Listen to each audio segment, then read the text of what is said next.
Hello and welcome to Places and Faces this week. I'm Zehra. And I'm Can, and we're going to be working very hard at the Fine Arts Institute in Lefgara. Zehra, are you ready to learn some embroidery? I'm looking forward to that. What about doing some weaving with some reeds? Why not? Let's have a look. Can you make me a carpet too, please? Okay, what else did you want?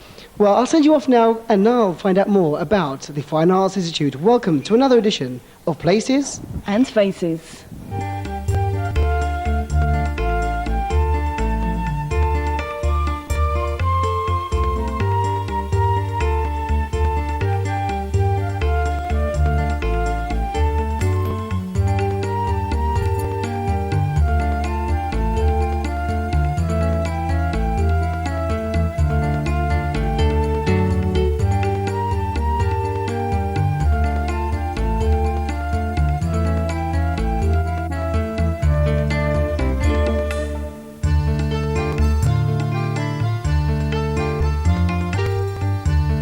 To find out more about the Folk Art Institute, I am with Mr. Kani Kanol. And first of all, I'd like to say thank you for taking us around the Institute today. Can you tell us about this Institute, please?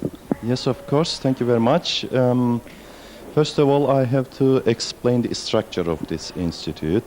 This institute is established by Folk Arts Association, actually. And it is sponsored by UNOPS and UNDP.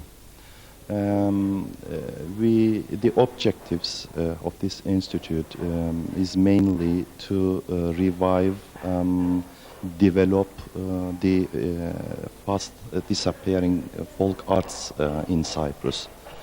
And we have around 8 personnel here working as craftsmen.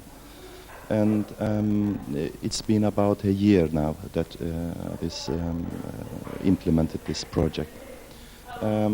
We have mainly 4 workshops here. One of them is the wood carving workshop, and we are producing some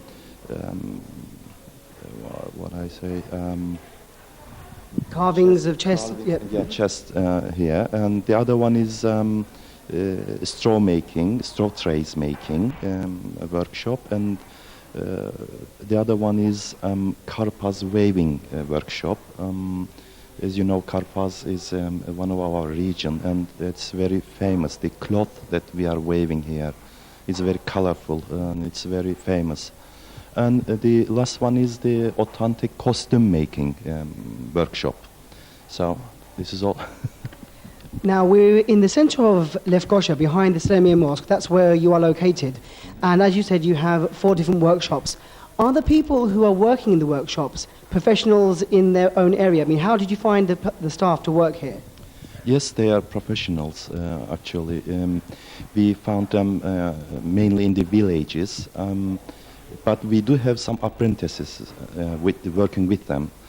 This is the main idea of the project, actually, to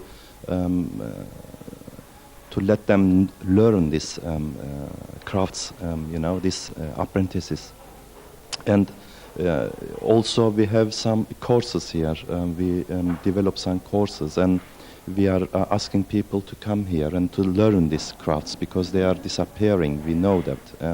It's very difficult to find master craftsmen about these subjects, For instance, could anyone come here and learn, or do you normally have maybe students from lycées, from schools? Who comes here? I mean, which people do you teach? Yeah, any people can come. I mean, we have application forms. So they can applicate, and then we can call them, because we have to make some groups in order to give these courses. And anyone can attend to these courses.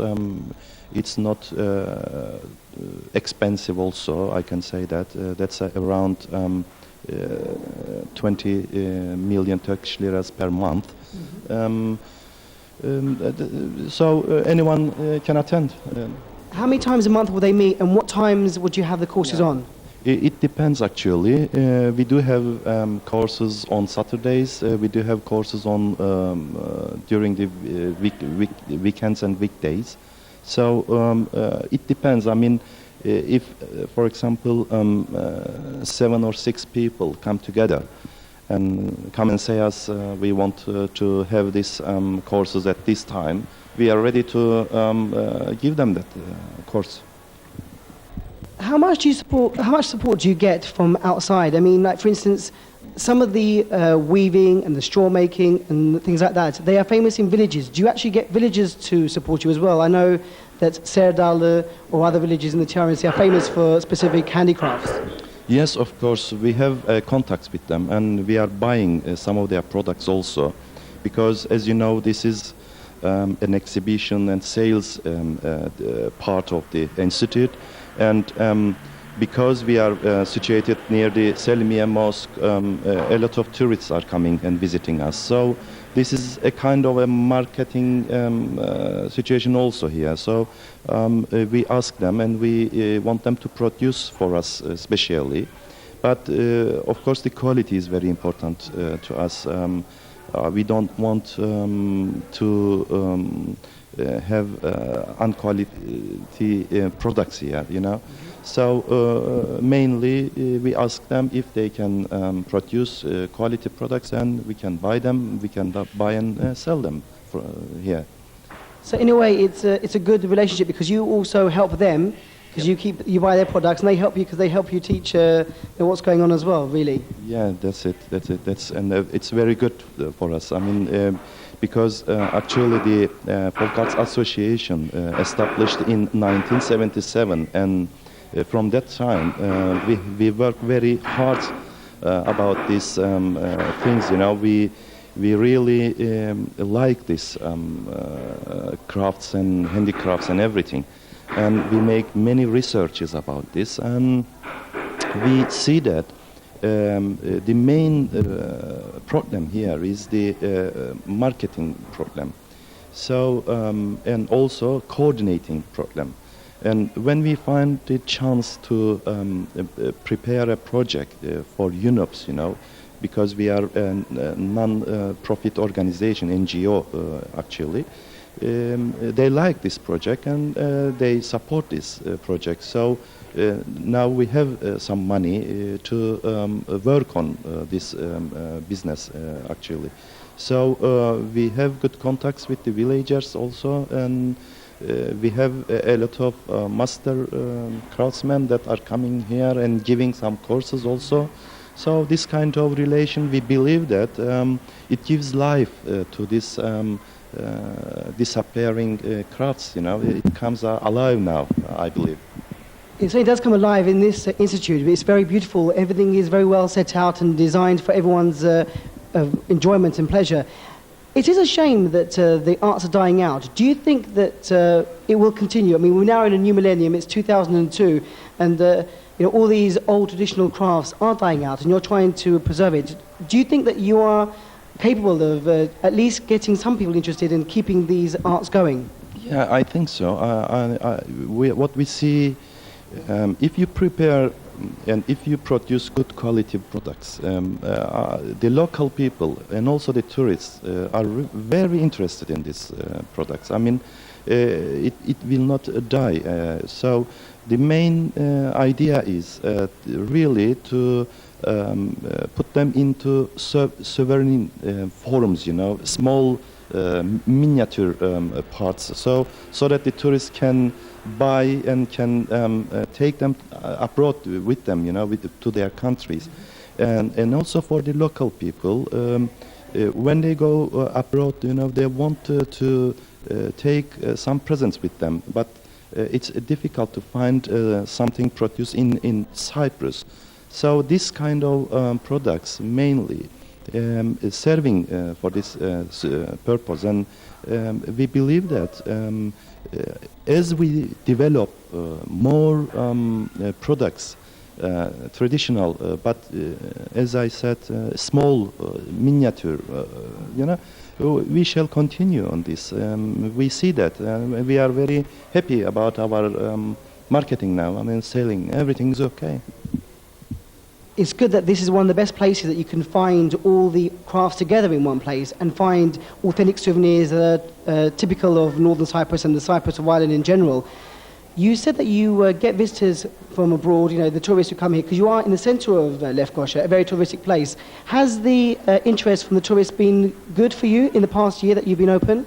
Yes, yes, I can say that. As you know, we need some more tourists, of course. I mean, our country needs that. So we believe that if this number of the tourists increase, our customers also will increase. So, but the ones that coming here and visit us, they are very happy about this, and we also planning to develop these workshops also. I mean, for traditional crafts, yes, it is very important, and they are settled up now. And now we are planning to build up some more workshops.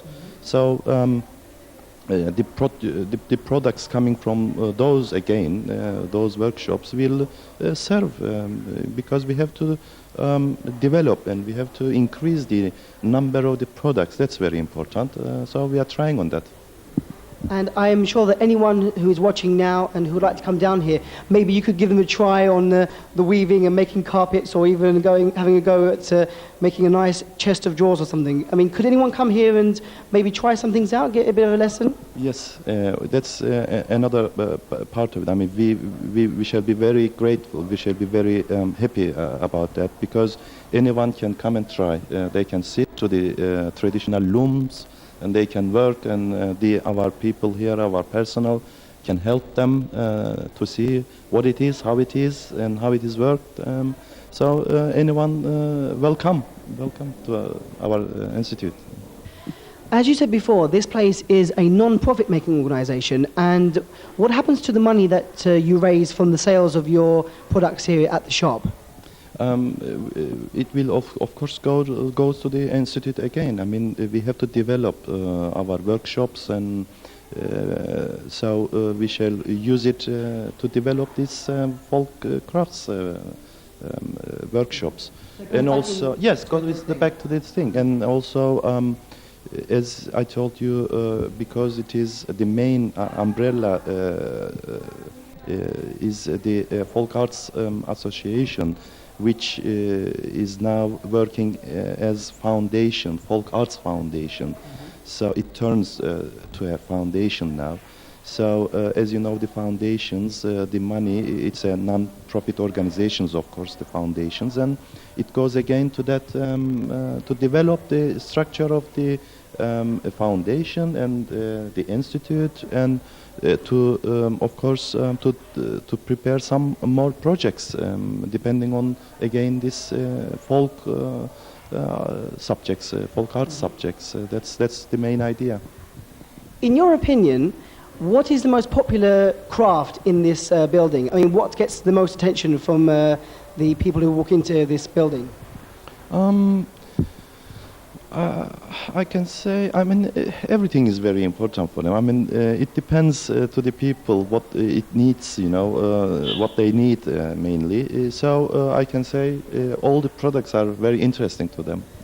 I think so. I think so too. They are very interesting. But what catches my eye is the little chairs, the wooden chairs, and the chests of drawers that have all got lots of authentic carvings on them. Very beautiful. Finally, what times are you open, so that if anyone watching would like to come down to Lefgosha and to see this wonderful location, what times of the day are you open? The working hours, all from 8 o'clock to till 5 o'clock afternoon, and on Saturdays till 1:30 we are open every day. However, in the beginning of June, I think we're going to be going into summer working hours. So will you be also working summer hours? No, because this is a private, I can say. Good, I'm glad to hear that. So at least people in the summer could come down in the afternoon and see you. Anytime, we welcome them. Thank you very much for speaking to us, and good luck with all your work here. And I hope that you get support, and I hope that the beautiful crafts of Northern Cyprus, the handicrafts, are kept alive, maybe a little bit longer, thanks to your institute. We thank you. Thank you very much.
I'm now with Jennifer McLean, and I believe you're a tourist here on holiday. Is that right? That's right, yes.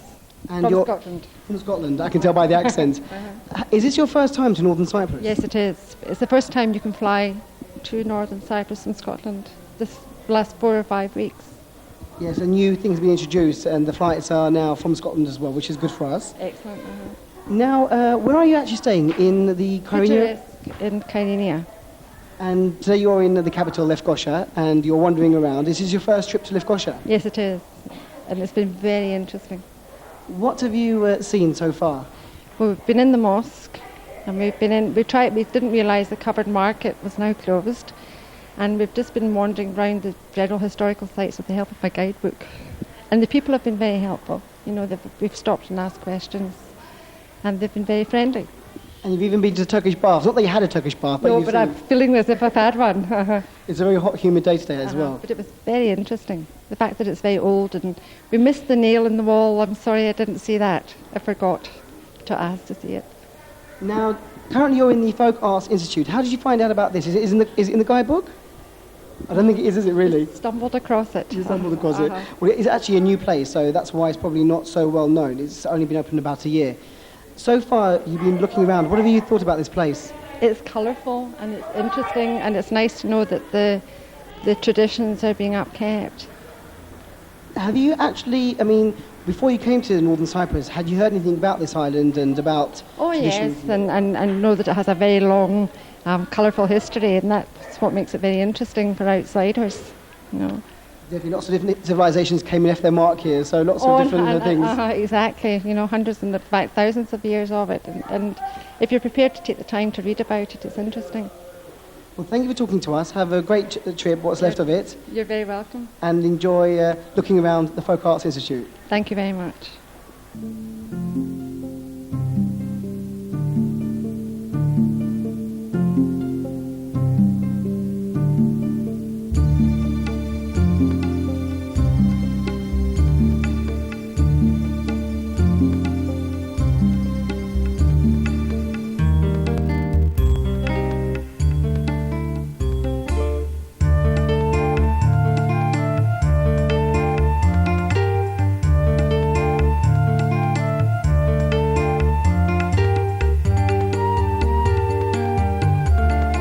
Perhaps one of the most indicative of Cypriot handicrafts is the embroidered headscarf, or Yemeni. Made in a variety of colours and patterns with delicately woven lace edgings, this traditionally Cypriot accessory is a link to ancient traditions still alive today. The Yemeni is woven using a weaver's shuttle, a hooked needle and thread. They often contain small embroidered motifs inspired by naturally occurring patterns, such as flowers and plants.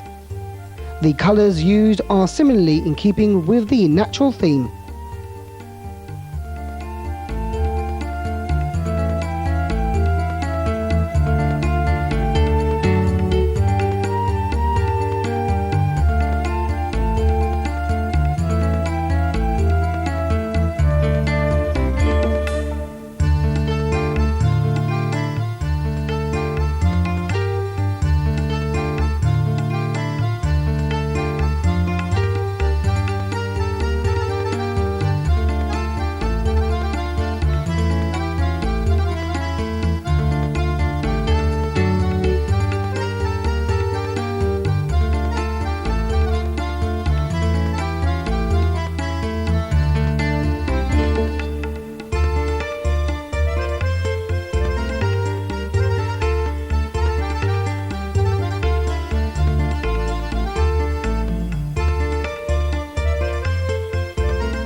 Another Cypriot art form or craft is that of weaving, which can be found in a variety of manifestations.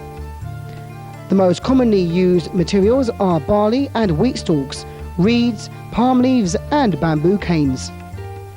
These are woven into a variety of finished products, including baskets, chairs, sunshades, and the typically Cypriot Sele, a flat-like basket or tray-like instrument useful for a multitude of purposes. The craft has been, and still is, used in making ceilings as well as for numerous kinds of decorative knickknacks. Today, it is in the villages of Serdal and Yayla that weaving is most prevalent.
Lefgara lacework is a handicraft unique to Cypriot culture and which has a history going back at least to the times of the Venetians in Cyprus. It is said that during the reign of Queen Caterina Cornaro between 1474 and 1489, Leonardo da Vinci bought a piece of Lefgara lacework while on a visit to Cyprus. He later bequeathed the piece to St. Chabiza's Cathedral in Milan. Today, one of the specialities of the lacework is that it forms a social activity in which women sit together and embroider.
Well, Zehra, have you enjoyed yourself today looking around the Fine Arts Institute? I have. I think I'm going to come here very often. I think you should. I think they like you here and they want you to learn all these handicrafts. Well, I've been looking forward to that. We'd also like to say that if you have anything that you would like to restore wood-wise, right behind us now is a workshop, and you can have all your old wooden chests, drawers, cupboards, etc. revitalised, revamped, courtesy of the Fine Arts Institute. Well, it's a shame that we have to say goodbye, isn't it? I know it is a shame, but anyway, What do you reckon? Do you reckon our viewers should come and see this place? they should. They really should. Nice outfit. Beautiful outfit, and I think that you can safely say that this is a place to behold in the Turkish Republic of Northern Cyprus. Until next time, it could be your face. In a special place. Bye-bye.